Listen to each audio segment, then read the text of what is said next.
They looked just like a flock of crows. Who did? All the other applicants for the job.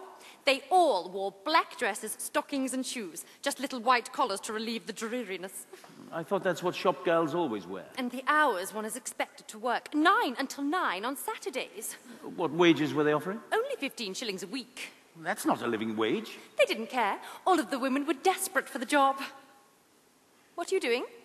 I'm writing to my old regiment. Thinking of re-enlisting, are you? It had crossed my mind. Actually, I'm writing to the regiment regarding the fund that I used to pay into. Do you remember? Not really, no. What about it? Well, this morning, one of the men informed me that if you were on the bones of your... that if one was suffering extreme hardship, one may be entitled to a payment from the regimental fund. How degrading. Look, it gives me no pleasure writing this letter, I can assure you. But if I'm entitled to something from the fund, and God knows we need it, then so be it. After all, I did pay into it, you know. I don't care. It's tantamount to begging, and it is degrading. I don't think you really know the meaning of the word. The wife of one of the men is walking down Parliament Street as a... Look around you, John, and don't you dare tell me that I don't know the meaning of the word, because I certainly do. Listening to you pleading with your mother was bad enough, but this... There you go again. You just can't leave my mother out of this, can you? Every time we have a disagreement, you always manage to turn the conversation around, and we end up discussing my mother. Well, at least you have a mother, unlike me. But I'm sure if she was still alive, she wouldn't have left us in this mess. That's unfair. Well, your mother could have done more to help. She has helped many times. We can't expect her to bail us out every time we get into a spot of bother. We are not in a spot of bother. The house is disgusting. The children are bug-bitten and emaciated. God, I hardly recognize them anymore. It's our problem, and we must sort it out, not Mother. Oh, just get on with your letter.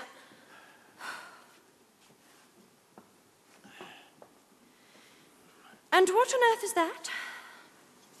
It's a boot, of course. Well, doesn't it belong on the end of your leg? What's it doing on the hearth? It's for the fire. It burns and it doesn't cost anything. You've been associating with those peasants again, haven't you? You'll be talking like them next. Celia, they may be foul-mouthed and coarse, and may not be the ideal guests one would invite to a dinner party, but they are certainly not peasants. I've got to know one or two of them quite well recently, and they've been nothing but helpful and friendly. Oh, really? In what way? Well, for a start, they reminded me about the regimental fund. And secondly, how to keep a fire going for more than 20 minutes without coal. They're not all bad. Well, in that case, why don't we simply hang a sign on our door asking the rest of the neighborhood to leave all of their unwanted rubbish on our doorstep? I mean, it would save you a journey, wouldn't it? Now you're being ridiculous. The situation is ridiculous, not me. And we need more cigarettes. We're down to our last penny, and we'll need that for the gas meter. I'm sure it must be faulty. Something. One of the coats. Have Helen's. She won't be needing hers. She can stay indoors when it rains. We pawned Helen's coat last week, remember? To buy your stockings. Well, don't look at my coat. I need my coat. I'm the one who's out all day looking for work. Well, then what about the painting? Don't even think about it. You'll just have to get more credit, won't you? Mr. Roberts won't give me any more credit until I paid him what I already owe. Then try Mr. Rose on Hardman Street. His type always appreciates a good Oxford accent. I'm sure he will oblige.